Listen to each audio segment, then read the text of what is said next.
our level is about 1% of the global patents, and that is after a 400% growth in the last 7 years.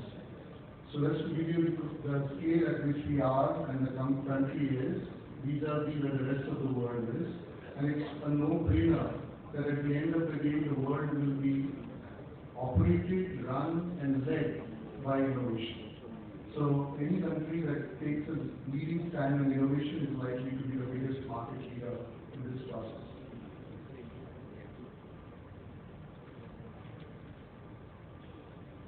Can I see the next slide, please?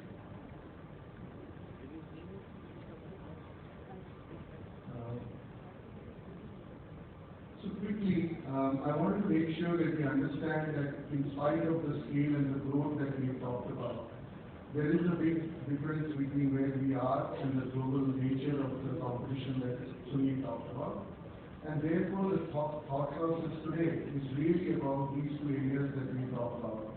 What is the concept of an innovation cluster and what is the concept of an innovation quotient? As we start to talk about the innovation cluster, it's important that we understand that this is not a logical concept only. What we're trying to build is really a concept very similar to creating some of the success stories that internationally have been seen with places like Germany, places like Israel, and what would we probably adopt, not copy, but adopt to an Indian environment and make sure that it works for us. That's the objective of what we're trying to do in the innovation cluster. And obviously, innovation quotient at the end of the day is the outcome.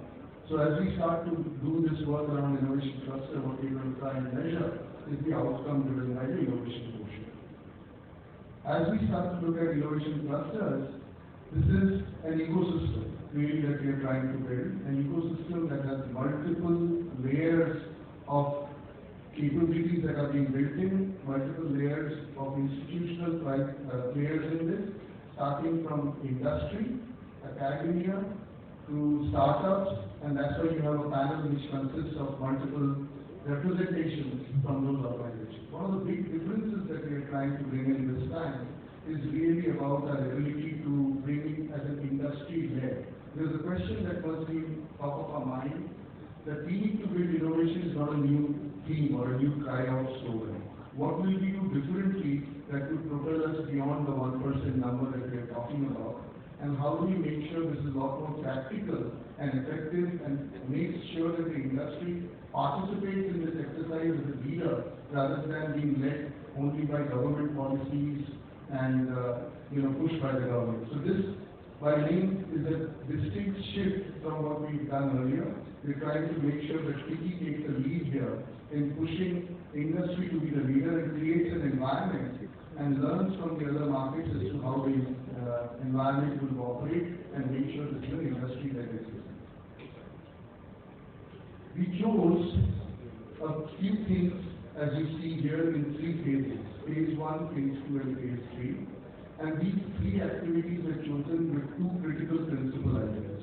One principal idea being it's relevant for India, but it's also relevant for global. So when you create an innovation cluster or when you create an innovative product or when you create an innovative service, it's got to be not just be relevant for, first be relevant for India, but there is no innovation that we've seen successfully globally unless it's relevant globally. So the topics that you see here are all being picked on the basis of those 2 clear agenda items that some of us in FICCI's SPNI committee and McKinsey have worked on based on the research that we see as important for India. So the first phase will cover these topics of primarily clean energy, smart mobility, and water adequacy. And then the next phase and the next phase will carry on. And we'll talk about what the design principles that we've applied in order to look at what the approach should look at. So if you look at the design principles that we've applied on each of them, it's primarily focused on making sure that this is a multiple stakeholder discussion. We've got industry-driven innovation. We've got customized approach primarily to look at each of these areas, that is applied research, prototyping and translation, and taking pilot and scale up. So the idea is to not just leave it at a research and academia level in labs, but actually create a cluster environment, and we discussed how we can learn from some of the successes that we've had in India with some of the other industry sectors on how to create this and make this a more practical environment. Why should the industry fund it? What would make sure that the industry is being able to build this together? That's the basis of the design principle that we try to apply. And finally, the whole idea of institutionalizing the systemic changes. When we say institutionalization of systemic changes, we are talking about adoption of a very different culture in our academic institutions, in our businesses, and in our research and development organizations, so that they are ready to fund this and they see a clear advantage in their competitive space. If you see around in India, this is typically today largely a very multinational-driven approach, where you can see that a large amount of the Indian companies who have MNC headquarters focus a lot more on R&D, and the Indian organizations don't do as much. It's increasing, but it's not doing as much. The idea here is that we can collaborate a little better and figure out, and that's the only way industry will do it, is to see an ROI on that investment very clearly. And that's the objective that we are trying to address. So what has happened? Since the time the term was taken over, this term was taken over as focusing on this, we wanted to focus on some real tangible changes. I'm very pleased to announce that among this, we picked up 4 focus areas for the clean energy sector. Our whole objective is to launch this cluster and operationalize this by the first half of next year. And in order to do that, we picked up about 4 topics that you can see here. The whole idea is these are industry problems that the innovation cluster will solve. And if these are industry problems that the innovation cluster will solve, then just for the sake of hypothetical accounting or mathematics, then our view is that if any organization in this sector was going to solve it, if they were going to spend X amount of dollars or rupees to solve this problem, to be able to be competitive in the market, proving this business model and making this innovation cluster should reduce that cost by 1/10 for each company. And then jointly holding the IP, then jointly being able to make sure that they're able to monetize the IP. In order to do that, we had many industry discussions led by FICCI and by McKinsey in order to have this conversation. And we today very pleased to announce that not only the 15 logos that you see on the sheet here, but it's actually, as of yesterday, has become 20 organizations that have signed up and have signed up an LOI to be able to do this. We want to bring together the fact that this is now real. This is for us to be able to monetize it, and this is for us to be able to make sure that this live environment exists. This is the operating model that we are working on, and this is the way it sort of shows you what will be the role, the accountability, and the responsibility of each sector. There are 4 very clear sectors that we have talked about here: the industry players, the startups and the MSMEs, the research and academic institutions, financial investors. Supported, these 4 key guys are the ones that are shown in the color code as the ones that have to run this. Government will only make sure it facilitates it. So that we've relied on government a lot, much, and I don't think it's the government's job to drive innovation in any cluster. It's the government's job to be able to, we felt as a team, is to make sure that it facilitates and creates an environment, gives it the necessary impetus, gives it the necessary environment of whether it's financial benefits, tax, stocks, etc. But the role has to be played primarily by these 4. So this is the cluster operating model that we are working on, and that's what we're trying to do to be able to launch, as we start to launch into the clean energy innovation cluster. I'm going to call Varun to talk a little more about the innovation quotient. Thank you.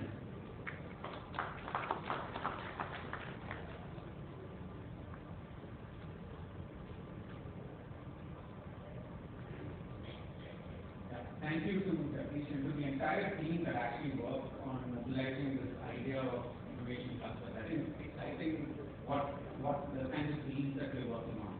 I want to briefly talk about the second initiative that's being launched, which is innovation quotient. If you could bring up the previous topic.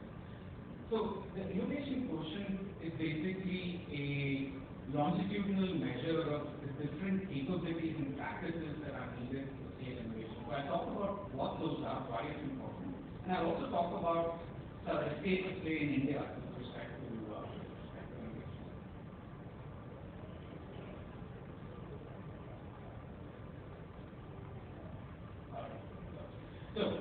So let's talk first about what is really innovation quotient. There are 8 dimensions that measure across 4 different themes, right? And these dimensions basically talk about, one, do we have the vision, which is, are companies aspiring for innovation-led growth, and are they putting active investments behind it? The second is there a way for them to source and work on new ideas? Are they uncovering new ideas from the market and then building propositions on the back of it?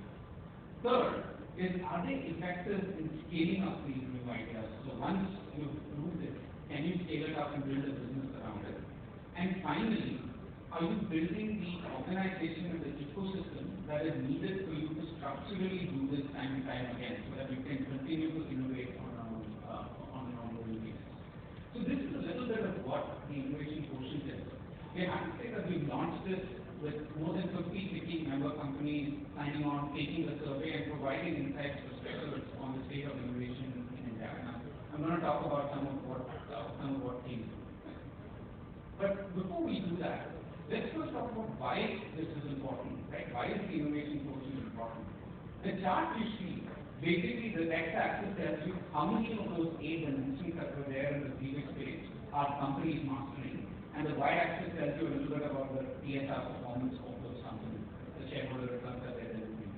And you'll see that companies that master all 8 dimensions are 3 times as successful from a shareholder returns point of view as compared to companies that are not doing much. So this is a very important agenda to get right. It's not easy to measure, but it's very, very important to get right because it does talk about the future economic performance of the country.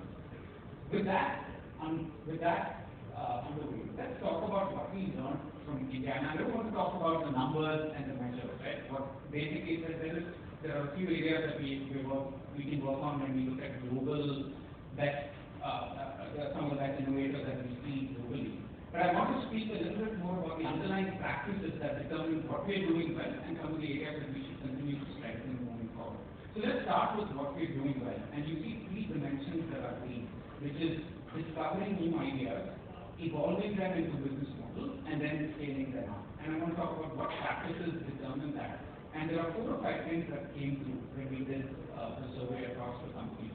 Number 1, Indian companies are fantastic in terms of customer centricity. They spend a lot of their time understanding customer needs, what their pain points are, and translating them into business models. So that's the first thing that we're doing very well. The second is, Indian companies spend a lot of time encouraging internal idea generation. So they allow and are very pragmatic about failure, and they encourage companies to source, come up with new ideas, and spend time working on it. Third is, Indian companies are very, very good at evolving ideas as well. And the reason they do that is because the marketing functions, the sales functions work closely with the product delivery and operations function. And as a result of that, you get market signals early, you build ideas well, you build good ideas on the back of it. And the final piece is, we're starting to see many of the large organizations in particular building mechanisms to fund innovation so that we can trigger innovation within the company. So there's a lot of good work that's gone in, and I've reflected in the first page that we showed, which was that our innovation ranking for what it's worth is improving, and it's improving dramatically, and the number of patents that we're launching is also improving dramatically.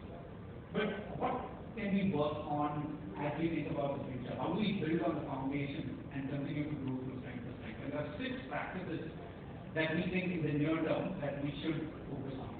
Number 1 is diversifying the innovation portfolio. A lot of the focus of companies that we've seen is on product improvements and diversifying to new product lines. There's an opportunity for us to also start thinking about Horizon 3 breakthrough IP. And when we look at some of the global players, they spend 20% of their R&D funding on Horizon 3 breakthrough IP. So that's the first thing. And take an example. Nike, the shoemaker, has a dedicated idea engine that only focuses on ideas that are 5 to 10 years out. And an example of what they've done with that is they've sold about $200 million worth of NFTs, compounded resource. This is the highest by any enterprise. So new ideas, breakthrough ideas, focusing on that. That's number one. Number two is engaging with the broader ecosystem, which is you don't just innovate internally, but you work closely with your suppliers, with research institutions, academicians, technology platforms in order to build new ideas and business models.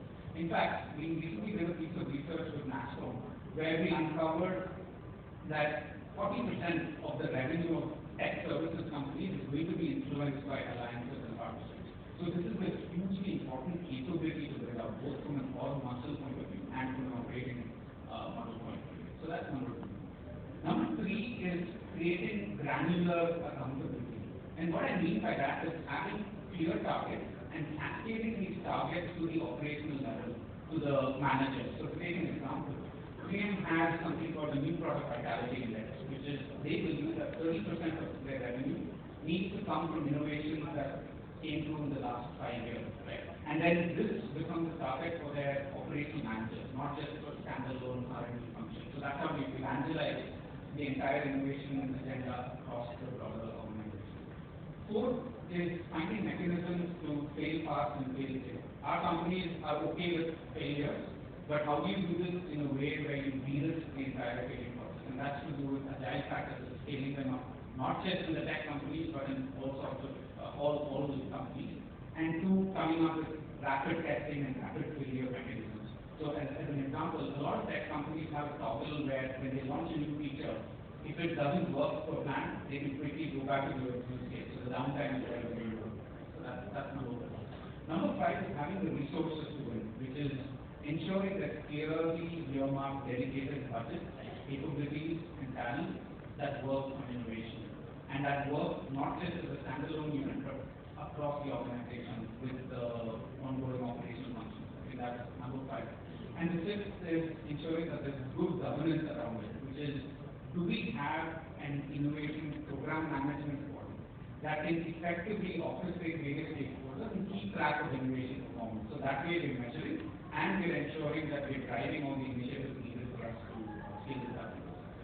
So this is the overview that we wanted to provide both from an innovation cluster point of view and an innovation quotient point of view. But I'd love to now segue into this wonderful panel we have and drive a discussion around it. Please take the screen.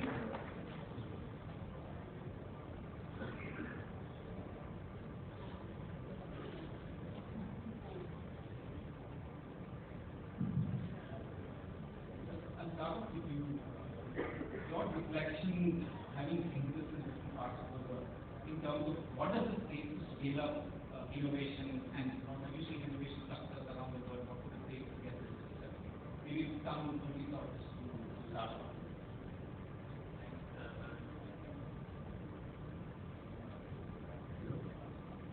Thanks, Varun. Let me just give a very quick overview of what we do to set the stage for the discussion. So, Radiant's a water technology company focused on the most challenging, most important to our customers, which is industrial wastewater. So we bring together bright minds, advanced technology, power of AI, and we do this so that we can truly conserve water for generations to come. So we've been taking water from nature since the Industrial Revolution, and we haven't paid much attention to it until recently.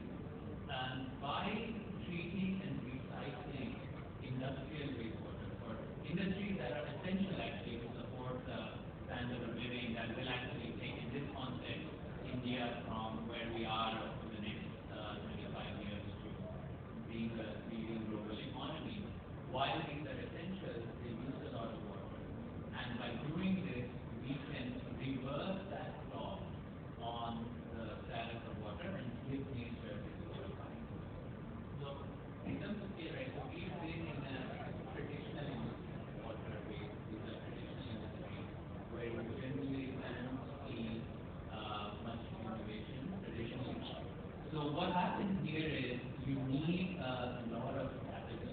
You need obviously the motivation, which is what I just explained, but you need a lot of risk-taking capital capability to prove them out, to be able to, as you said, fail and then recover and fail and then recover until you get there. But the good thing is, if in these sorts of industries you do get there, you are able to prove it, like you are able to get to a critical mass, it's relatively easy to scale because of the lack of competition and because of the humongous size of the market. In the Indian context, these industries are actually rather important. Again, water, food, energy infrastructure, there's a huge domestic market for it in India. There's a lot of things that need to be fixed. And it provides, the opportunity to innovate in these markets and scale. And once you can scale in a traditional industry, especially in a place like India, you can scale globally. So I think we have a unique opportunity here. What we've benefited from, starting this company in the US is that access to the mindset of risk-taking capital. And we've been able to do some of it, still a long way to go. But if we can focus on some of these sectors which allow massive scaling potential and attract, make it easier to attract this, high risk-taking capital to those, then I think we can replicate some of that here. The change is afoot. Cultural change has happened. Where 20 years ago, starting companies wasn't the easy to do, now it is. But if we can focus on these critical sectors and bring risk-taking capital to it, I think there's a lot that can be done. Just on that theme of risk-taking capital, right? If I can bring you in, Dr. Garg, you share perspectives on funding in India, funding for research, rather than things like undertaking. Would love to hear your perspectives on what you're seeing. Yeah, thanks, Varun. R&D in universities was very important, and this R&D is what makes innovation, new technologies. This is something which has evolved quite strongly over the past 20 years, and all resources. In fact, at many IITs, including IIT Kanpur, we have startup incubation centers, and in these startup incubation centers, we basically give access to our facilities as well as our resources ecosystem to all the excellence, not only from IIT system but also from elsewhere. The funding for most of these startups in India comes mainly from government sources like Department of Science and Technology, Department of Information Technology, and so on and so forth. There is also increased access to corporate funds from CSR funding, mainly from PSUs, but nowadays there is increasingly more funds coming from private sector. However, the funding that is, for example, if you look at that, there is a lot of venture capital, VC funding that is available in large chunks with massive risk-taking ability. In India, VC funding for such a startup in the university system is rather little, and even the government funding that is available is not significantly large enough. Some of the blue sky ideas which in universities we generally fill research at level 3 or 4 because of lack of translation to the next level, which requires significant amount of funding to develop that idea into a product. And that is where challenges lie in this country. If we can have this strong ecosystem of nurturing the startups by providing them good seed funding for, let's say, next 3-4 years, that will work. Just like Bharti mentioned about support because risk-taking ability in the US, especially. If that happens in India, I think we do very well in innovation because we have a potential. And universities are slowly ramping up, including IIT, and it is this funding part that is taking care of. I think we'll be able to do very well in this.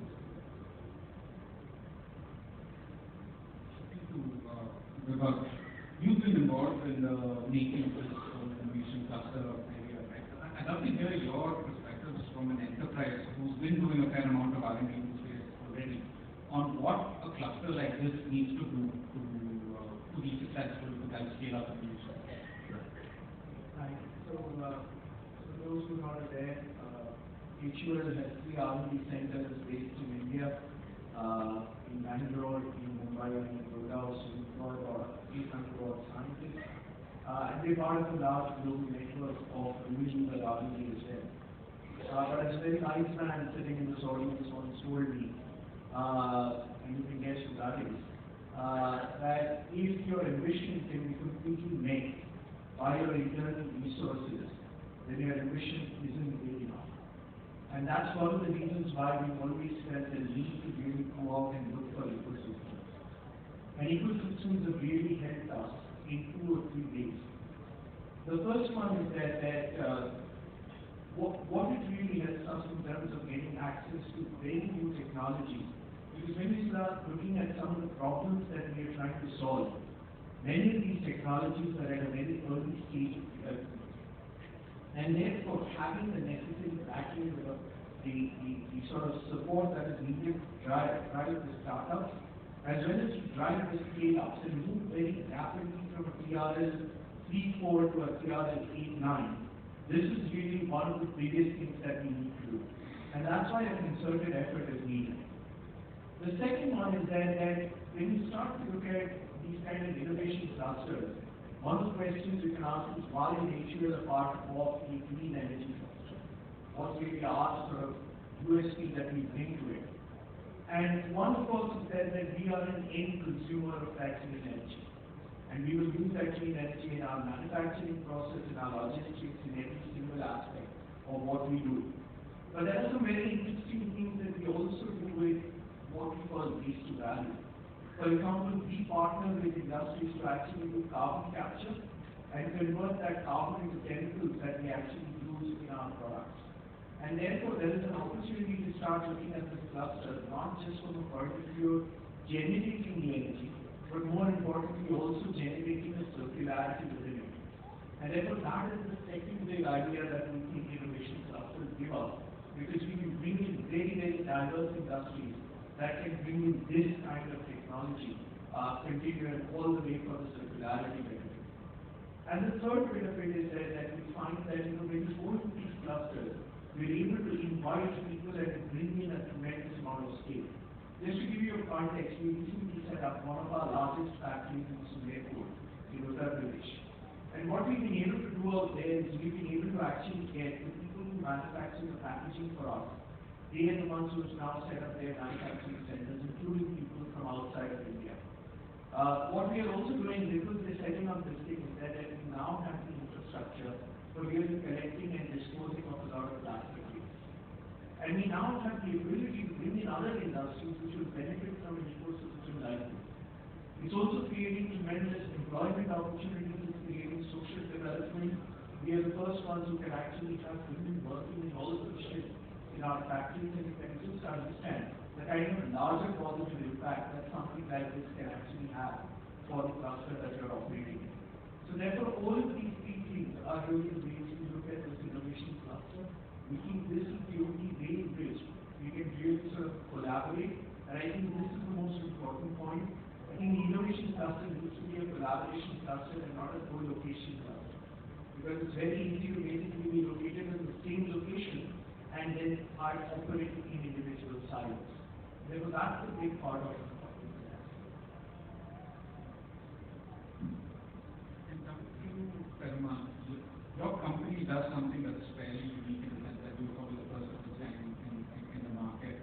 And I'd love for you to reflect a little bit on the journey and what enabled you to really build a net new product and scale it up. For the folks that don't know us, I'm one of the co-founders of Perfect Day. And Perfect Day is a company that's invented a new way to make animal protein without the animal involved in the process. We use microbial fermentation. And fermentation is a decades-old technology that we've been using to make everything from medicine to enzymes. We were just the first ones to come and ask, can we use this to make animal protein at scale, sustainably and affordably? So we started off with milk protein, but the platform that we've developed allows us to make everything from egg protein to gelatin.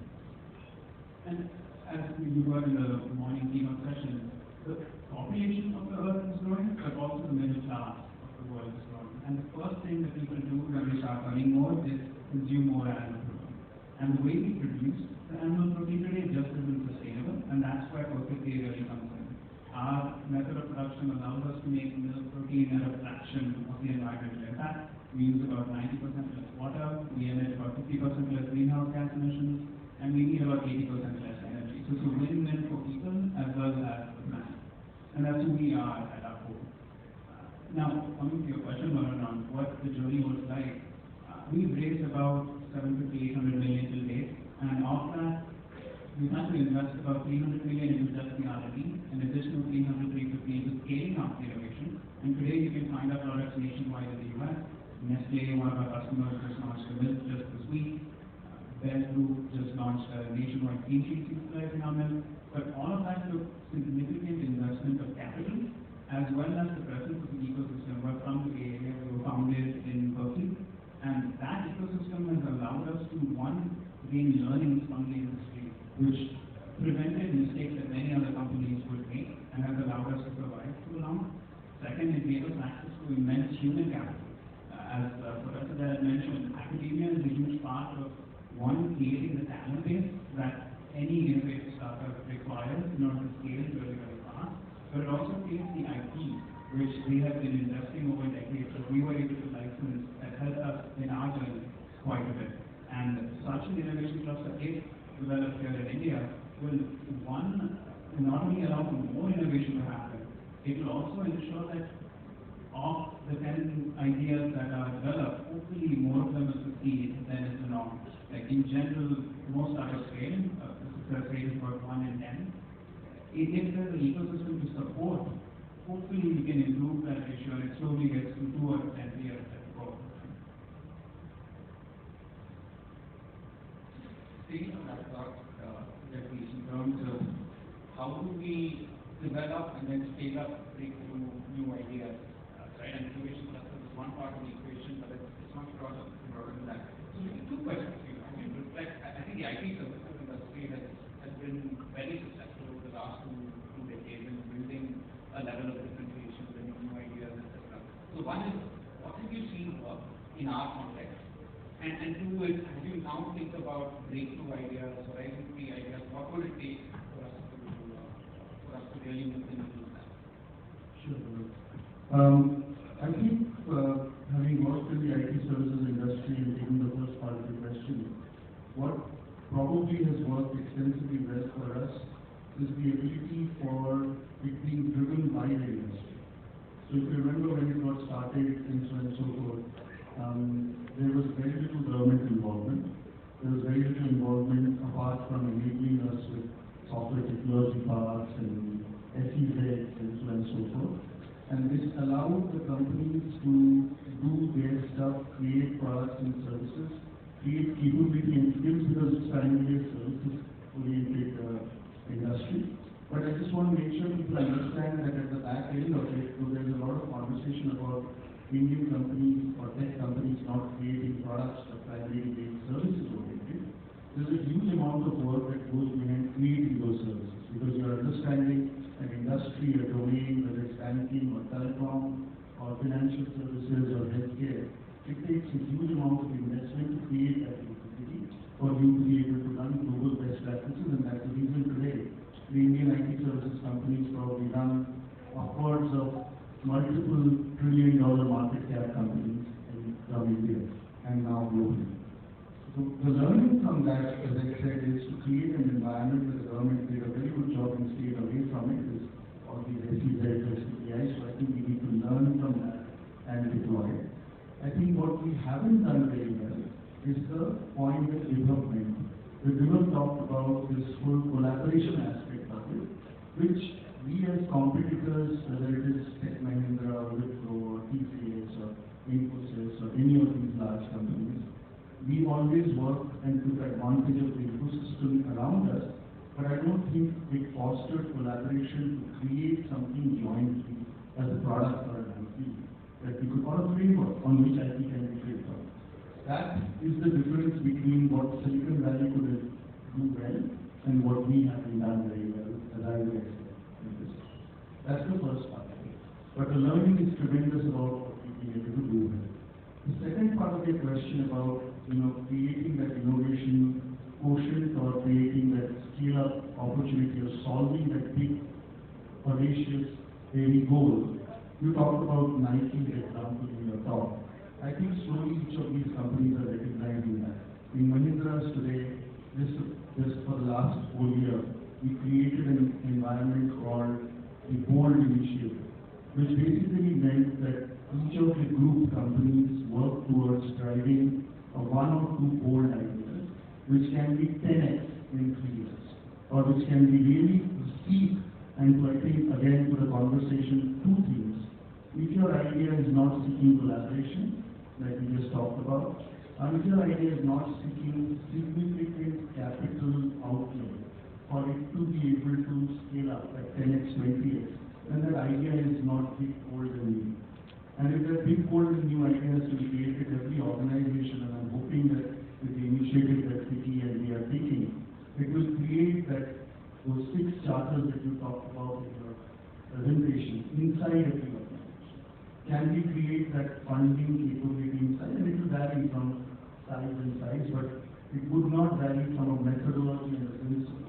And if each organization of here sitting as business leaders in this hall can put together the thought process of saying, what are those 4 bold ideas that we want to support, and make sure that we put, and it should impact.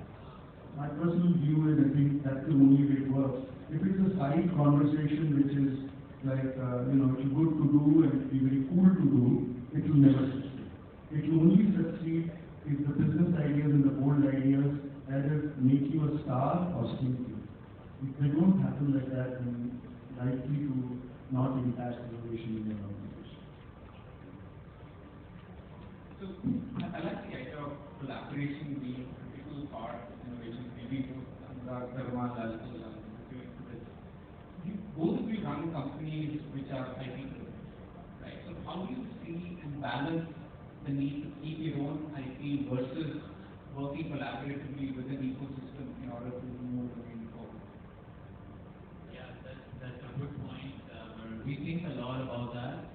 There's aspects of competition, obviously, as Jagdish pointed out. We licensed technology from universities.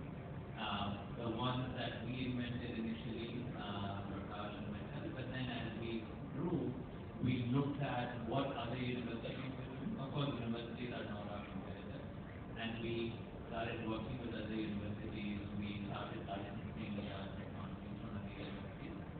And see, in these traditional industries, even in the US, there hasn't been much innovation. So there actually hasn't been a whole lot of opportunity to collaborate on IP development with our competitors.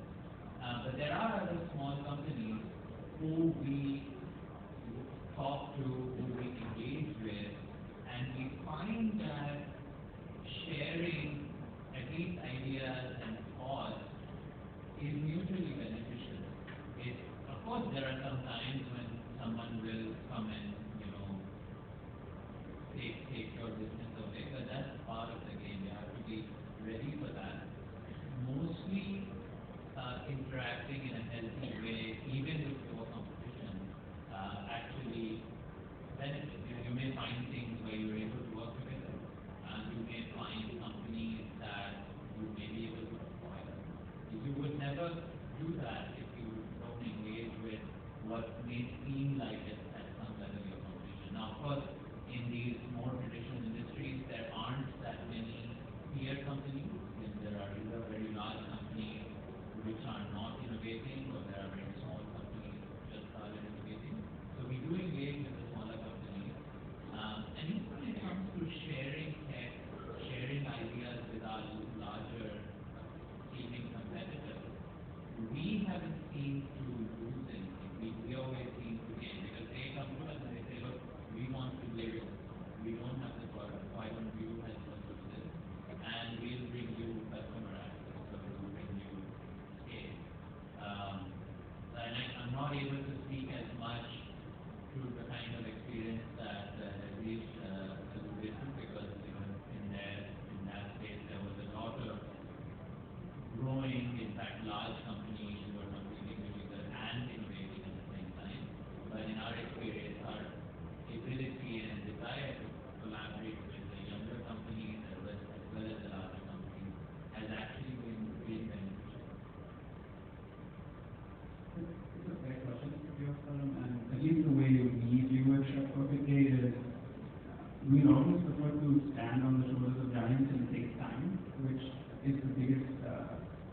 thing that we did was startup, and there's also one of the speed is people. And if we can license an IP and that allows us to speed things up, we do it. And that's a big part of why we are where we are. And we're the only company that has achieved any real commercial scale because we went and licensed an IP from a lot of universities in the early days rather than inventing it all by ourselves. And the way we structured it, things were rather than giving royalty or anything, we just need to stock options in the company itself, just to align incentives and make sure that they're truly partnering with us. And on the other end, we license our IP freely, including because these markets are pretty big and massive, and we need more competition out there. And if we can help them get to scale faster, it's a win-win. It's a rising tide mentality for us.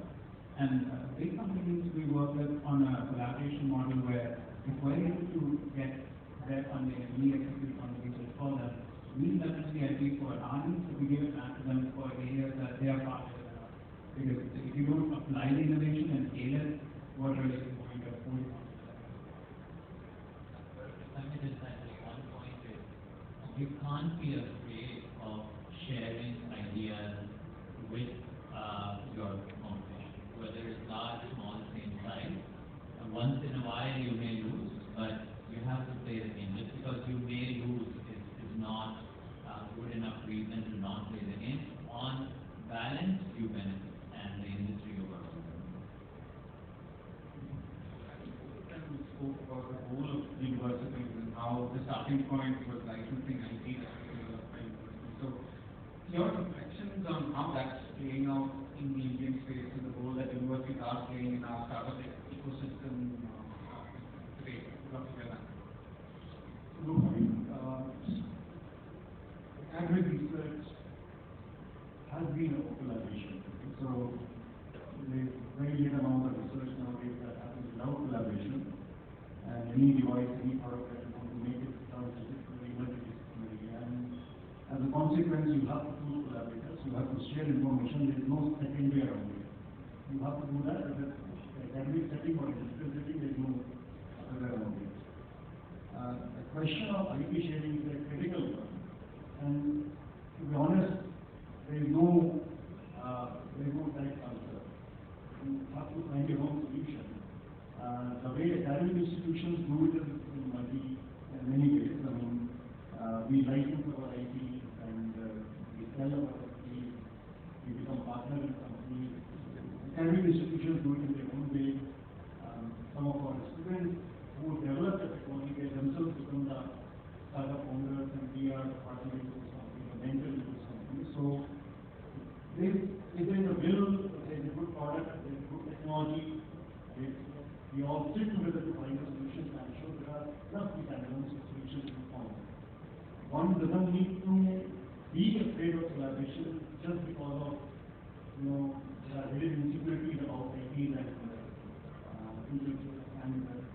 technology secrets. So, as our previous speaker was suggesting, we have to deal with those insecurities and work around it. We have mechanisms to deal with it. There is no one solution that fits all. There are many solutions. In academic research, collaborations are of course important, and especially with the industry. Generally, when we do TRL level 1 to 3 research, we don't generally go to industry. We rely on government funding. The moment we want to do research which is beyond TRL level 3, and going up to prototype or product development, that is where we need support from industry.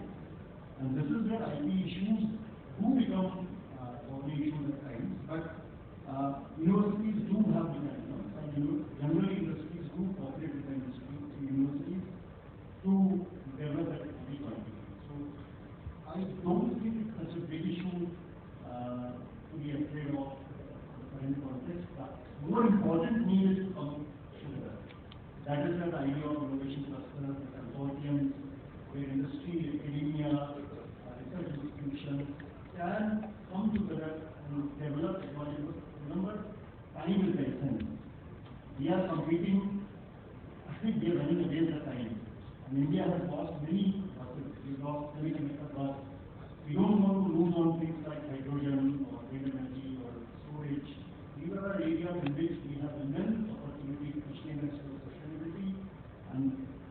collaboration has to happen regardless of the issues. We have to find ways to deal with it, but we must collaborate and solve the issue. Switching gears to something that we see as a huge strength for India, which is customer centricity, and in particular your industry does a fair amount of work in understanding customers and building those models on that. What can emerging innovators learn from what we're seeing in the industry, and what we're seeing in particular in your sector?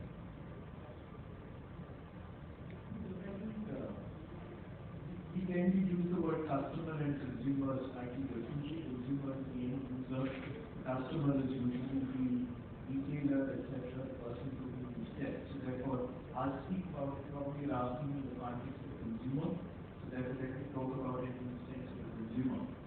And I'm sure all the companies around this table actually do this, but I can share with you a few things in terms of the way we sort of looking at the consumer centricity. The first part of the consumer centricity is really to get the life of the consumer. We spend almost about anywhere between 2.5 to 3 million people hours every year in terms of yearly interacting with the consumer. And this isn't conversations with the consumer. This is basically going into a consumer home and saying, right, so how do you wash your clothes? How do you actually make your tea? And that allows us to actually understand the subtle nuances in terms of saying, what is the color of the thing that the consumer is using? What kind of milk are you using? Are you using a cow milk? Are you using a buffalo milk? What's the purpose of the milk? Is it to cut the bitterness of the tea? Is it to make it look milky? Is it to make it look white? Or what is the time that they boil the tea for? And this kind of insight helps us to create what we call winning, which is winning in many areas. There isn't a single homogeneous product that we have that we sell across India. We actually have different products that have to cater to really deliver to the consumer within that segment what they're looking for. So today, for example, the way you will drink tea in Delhi is going to be very, very different to the way you will drink tea in, let's say, Chennai. And therefore, the mix that we sell out there is actually very different. So that's the first bit of it, which is really the entire living the life of the consumer. The second bit of it is that there is a lot of things consumers can tell you, but there's a lot of things that consumers can't explain. And that's where a lot of new technology comes in, whether it's things like eye tracking, whether it's things like neurosignaling, and therefore we have invested a lot of these capabilities now in terms of saying what is it that the consumer is feeling, what is the consumer looking at, what is it that catches her attention, what is it that she doesn't basically notice at all, despite all our efforts in trying to make that thing look very exciting and sexy. And that bit of it is really giving us the edge in terms of understanding a bit of the unspoken bit. It's also helping us understand in terms of, for example, how do we design fragrances that make you feel confident.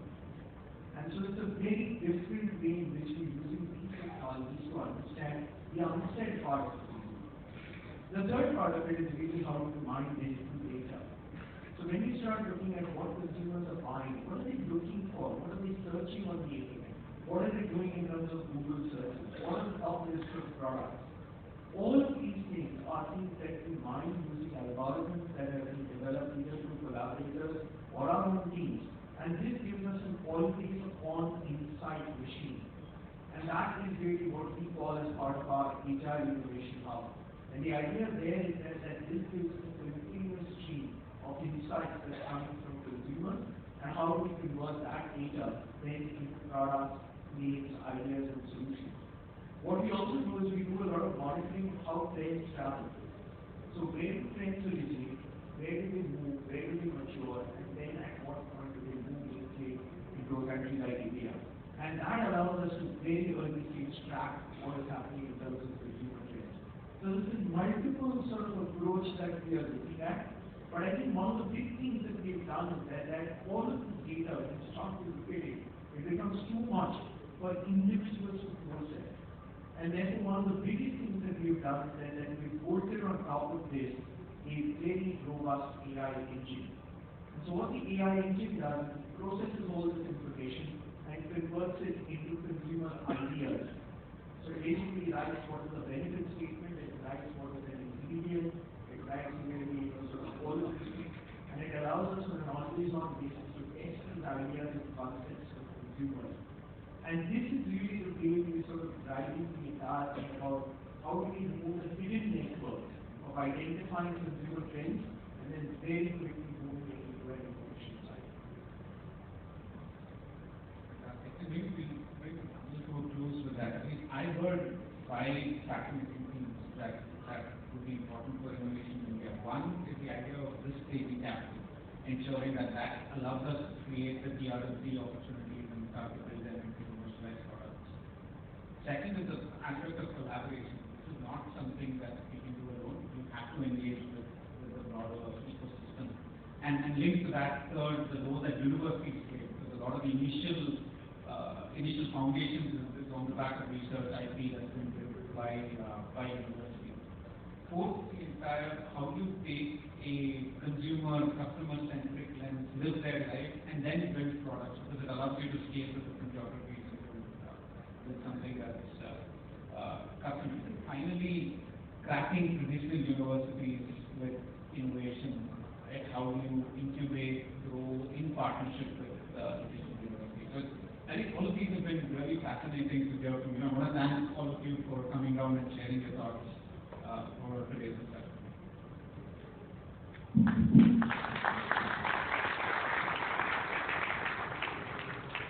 Thank you, session moderator, and all the eminent speakers for this panel on innovation. Ladies and gentlemen, we will take a break now for lunch.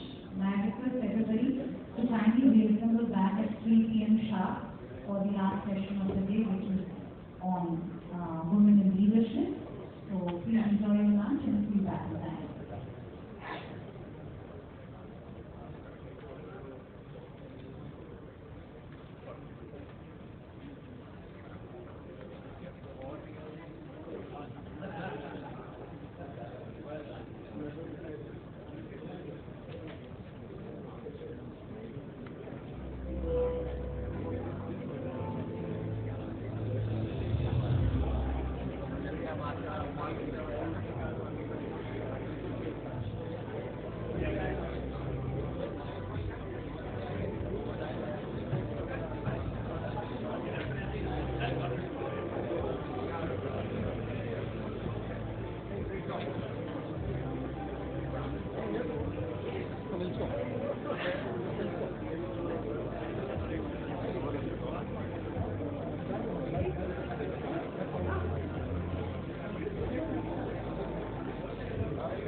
Hello, Varun.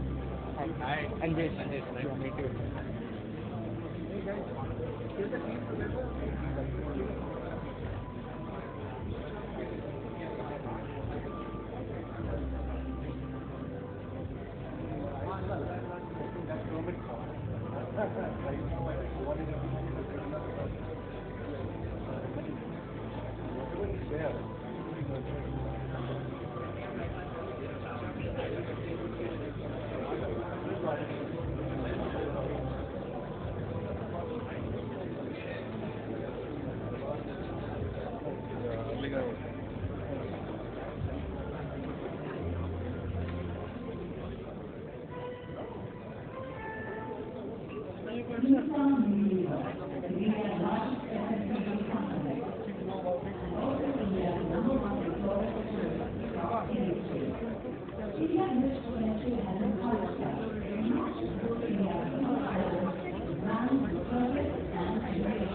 Yes, sir.